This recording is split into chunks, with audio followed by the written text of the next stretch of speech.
Je vais vous présenter quelques fonctions de iCockpit, en particulier les menus de l'écran tactile. On y accède par l'intermédiaire de ces touches Toggle Switch qui sont présentées ici dans l'ordre.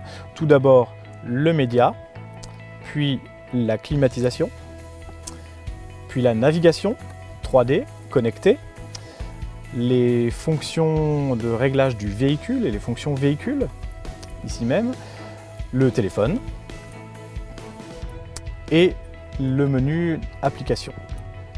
Donc les différents menus sont accessibles par les toggle switch, mais il y a aussi un accès alternatif avec les 3 doigts sur l'écran tactile directement. J'appuie sur les 3 doigts et j'ai ainsi accès à un menu qui me permet d'accéder directement en tactile, cette fois-ci aux fonctions véhicules. Alors quand on arrive la première fois dans cette nouvelle 3008, on cherche souvent les réglages, donc on va commencer par vous présenter le système réglage.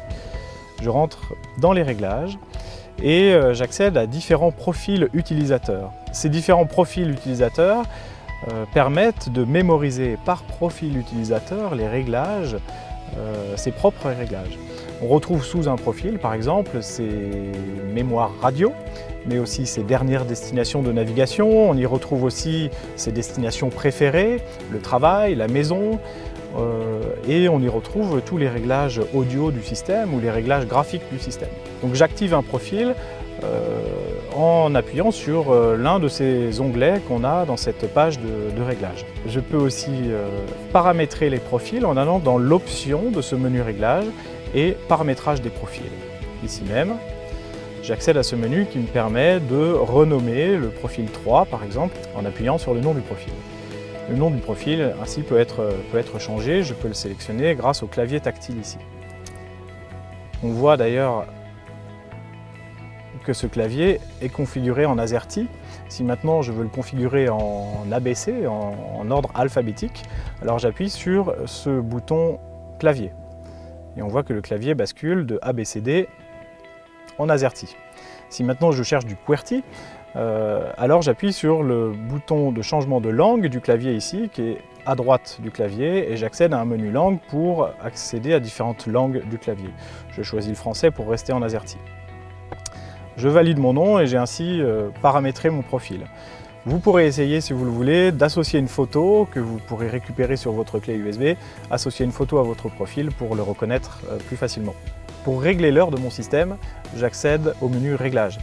Le menu réglage est accessible ici sur l'heure ou sur la roue dentée en haut à droite de l'écran tactile. Je vais dans les options, réglage heure et date. Je choisis l'onglet réglage d'heure. Je peux régler l'heure de manière manuelle en désélectionnant la synchronisation avec le GPS et ainsi régler ici par appui tactile mon heure directement. Si maintenant je décide de synchroniser l'heure avec le GPS, alors j'active cette fonction et je choisis mon fuseau horaire.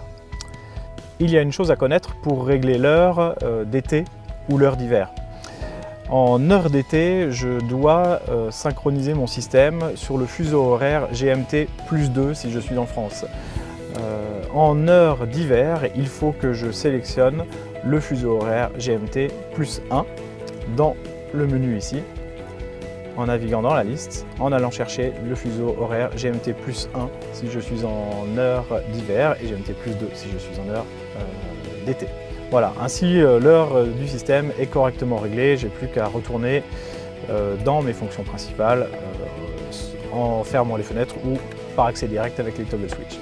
J'espère que ça vous aidera à approcher le système de manière simple et que vous en profiterez un maximum.